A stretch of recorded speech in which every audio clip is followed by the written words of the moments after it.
Cadmus, the son of King Agenor and Queen Telephassa of the Phoenician city of Tyre, was the founder and first king of Thebes. He is the brother of Phoenix, Cilix, and Europa, from which the European continent took its name Europe. It was also believed that he was the one who introduced the Phoenician alphabet to the Greeks, who then adapted it into their own.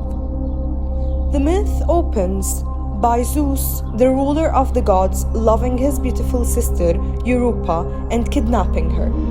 Cadmus then had to leave his nation and look after her with his brothers. However, the ending was totally unexpected. Europa was blessed with an angelic face, and she was known for her divine beauty. One day, she was playing with her friends on the seashore of Tyre, and that was when Zeus saw her and was captivated by her beauty. He then took the form of a white-tamed bull with a beautiful appearance to seduce her. At first, Europa was afraid of him, but when he approached her, she was motivated to climb his back. The moment took a hold of her, he abducted her to the island of Crete. There he regained his human form and he mated with her. Europa gave birth to 3 children, Minos, Rhadamanthus, and Sarpedon, who became the judges of the underworld. And as a gift to her, and at the same time fearing that his wife, the goddess Hera, would try to harm Europa, he protected her very well. In the meantime, her father, Agenor, had instructed her brothers to travel the globe and not to come back unless they had found his beloved daughter. The island was well guarded, so they couldn't find her. They left their hometown and separated to different parts of the world where they built cities for them. The youngest and most adored of Europa's brothers, Cadmus, consulted the oracle of Delphi for guidance. He was informed by the oracle's priests not to be concerned about his sister because she was safe. Additionally, they advised him to travel to Boeotia, a province to the north of Athens, and locate a town that would soon grow prosperous and significant. The town that Cadmus created in Boeotia bears his name, Cadmia. Later, the name of this town was changed to Thebes. He was told to pursue a cow he would encounter outside the oracle and to establish a city where the animal would rest. Cadmus quickly located a cow near the oracle and followed it.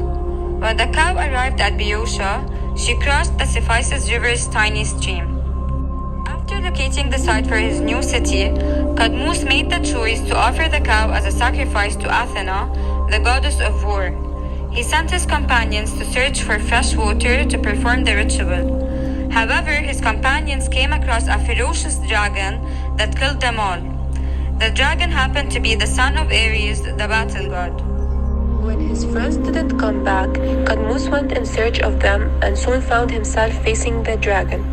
After a bloody struggle, Cadmus assaulted the evil creature and killed it. He later offered the cow as a sacrifice to Athena. She instructed him to take the dragon's fangs and bury half of them. The moment Cadmus did so, a multitude of vicious soldiers burst forth from the earth. And before Cadmus could confront them, the armed men engaged in a fierce and brutal conflict with one another. Only 5 warriors were still alive at the end of the brutal battle, which were known as the Spartan. They assisted Cadmus in creating the city of Cadmia. After a few years, Cadmus gave the city the name Thebes in honor of his father Agenor, who had built the Egyptian Thebes. Thus, Thebes' elite families asserted that these 5 Spartans were their direct ancestors. Later, Ares the god was furious that Cadmus had killed his son, the dragon, so he punished him with 8 years of service. Cadmus was later pardoned, and Ares granted him the hand of his daughter, Harmonia, for marriage. In gift, Cadmus gave his gorgeous bride a golden necklace created by the deity Hephaestus. Cadmus and his family were still under the dragon's spell. His family was struggling and living in a wretched existence. Finally, when political unrest erupted in the city he had established, Cadmus abdicated his kingdom and fled with his wife to the Enchirians. Cadmus was still deeply troubled by the catastrophes and tragedies in his family. He started to get the bizarre notion that a serpent would be happier than he was because it would not experience any difficulties. He was then changed into a serpent as he was thinking these things. While praying to the gods for permission to share her husband's destiny, Harmonia too underwent a serpent transformation, and this is how the myth ends.